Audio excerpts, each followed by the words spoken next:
Atos dos Apóstolos, capítulo 27. Paulo enviado para a Itália. Quando foi decidido que navegássemos para a Itália, entregaram Paulo e alguns outros presos a um centurião chamado Júlio da corte imperial, embarcando no navio Adramtino, que estava de partida para costear a Ásia, fizeram-nos ao mar, indo conosco Aristarco, macedônio de Tessalônica. No dia seguinte, chegamos a Sidom e Júlio, tratando Paulo com humanidade, permitiu-lhe ver os amigos e obter assistência. Partindo dali, navegamos sob a proteção de Chipre, por serem contrários os ventos. Tendo atravessado o mar ao longo da Cilícia e Panfilha, chegamos a Mirra, na Lícia. E achando ali o centurião, um navio de Alexandria, que estava de partida para a Itália, nele nos fez embarcar. Navegando vagarosamente muitos dias, e tendo chegado com dificuldade de fronte de Cnido, não nos sendo permitido prosseguir por causa do vento contrário, navegamos sobre a proteção de Creta, na altura de Salmone. Costeando-a penosamente, chegamos a um lugar chamado Bons Portos, perto do qual estava a cidade de Lazéia. Os perigos da viagem. Depois de muito tempo, tendo se tornado a navegação perigosa, e já passado o tempo do dia de jejum, admoestava-os Paulo, dizendo-lhes: Senhores, vejo que a viagem vai ser trabalhosa, com dano e muito prejuízo, não só da carga e do navio, mas também da nossa vida. Mas o centurião dava mais crédito ao piloto e ao mestre do navio do que ao que Paulo dizia. Não sendo o porto próprio para invernar, a maioria deles era de opinião que partissem dali, para ver o que podia fazer a Fenícia e aí passar o inverno, visto ser um porto de Creta, o qual olhava para o nordeste e para o sudeste, soprando brandamente o vento sul, e pensando eles ter alcançado o que desejavam, levantaram âncora e foram costeando mais de perto a ilha de Creta. Entretanto, não muito depois, desencadeou-se ao lado da ilha um tufão de vento chamado Euroaquilão, e, sendo o navio arrastado com violência, sem poder resistir ao vento, cessamos a manobra e nos fomos deixados levar. Passando sob a proteção de uma ilhota chamada Clauda, a custo conseguimos recolher o bote, e levantando este, usaram de todos os meios para cingir o navio, e temendo que desse Narciste, arriaram os aparelhos e foram ao léu. Açoitados severamente pela tormenta, no dia seguinte já aliviavam o navio. E ao terceiro dia, nós mesmos, com as próprias mãos, lançamos ao mar a armação do navio. E não aparecendo, havia já alguns dias nem sol nem estrela, caindo sobre nós grande tempestade, dissipou-se afinal toda a esperança de salvamento.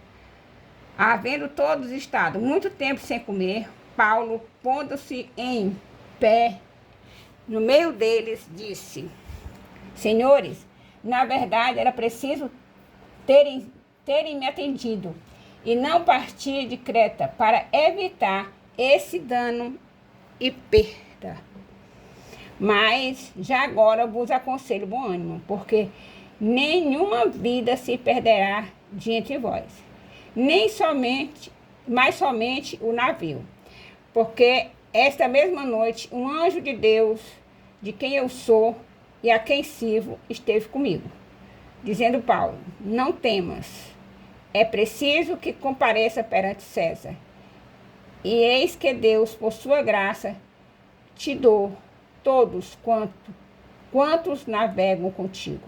Portanto, senhores, tende bom ânimo, pois eu confio em Deus que sucederá de modo porque me foi dito. Porém, é necessário que vamos dar a uma ilha. O naufrágio. Quando chegou a 14ª noite, sendo nós batidos de um lado para o outro do mar Adriático, por volta da meia-noite, pressentiram os marinheiros que se aproximavam de alguma terra e lançaram o prumo.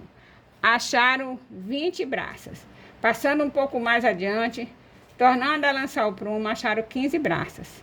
E receosos de que fossem atirados contra lugares rochosos, lançaram da popa 4 âncoras e oravam para que rompesse o dia. Procurando os marinheiros fugir do navio e tendo arriado o bote no mar, a pretexto de que estavam para largar as âncoras da proa, disse Paulo ao centurião e aos soldados: se estes não permanecerem a bordo, vós não podereis salvar-vos. Então os soldados cortaram os cabos do bote e o deixaram afastar-se. Enquanto amanhecia, Paulo rogava a todos que se alimentassem, dizendo: hoje é o 14º dia em que, esperando estar sem comer, nada tenho provado. Eu vos rogo que comais alguma coisa, porque disso depende a vossa segurança, pois nenhum de vós perderá nem mesmo um fio de cabelo. Tendo dito isto, tomando um pão, deu graças a Deus na presença de todos, e depois de o partir, começou a comer. Todos cobraram ânimo e se puseram também a comer. Estávamos no navio 276 pessoas ao todo. Refeitos com a comida, aliviaram o navio, lançando o trigo ao mar. Quando amanheceu, não reconheceram a terra, mas avistaram uma enseada, onde havia praia. Então consultaram entre si e não podia encalhar-lhe o navio. Levantando as âncoras, deixaram-no ir ao mar, largando também as amarras do leme, e alçando a vela de proa ao vento, dirigiram-se para a praia, estando, porém, num lugar onde 2 correntes se encontravam. Encalharam ali o navio. A proa encravou-se e ficou imóvel, mas a polpa se abria pela violência do mar. O parecer dos soldados era que matassem os presos, para que nenhum deles nadando fugisse. Mas o centurião, querendo salvar a Paulo, impediu-os de o fazer e ordenou que os que soubessem nadar fossem os primeiros a lançar-se ao mar e alçar a terra. Quanto aos demais, que se salvem, uns em tábuas e outros em destroço do navio. E foi assim que todos se salvaram em terra. Louvado e exaltado seja o nome do Senhor. Aleluia.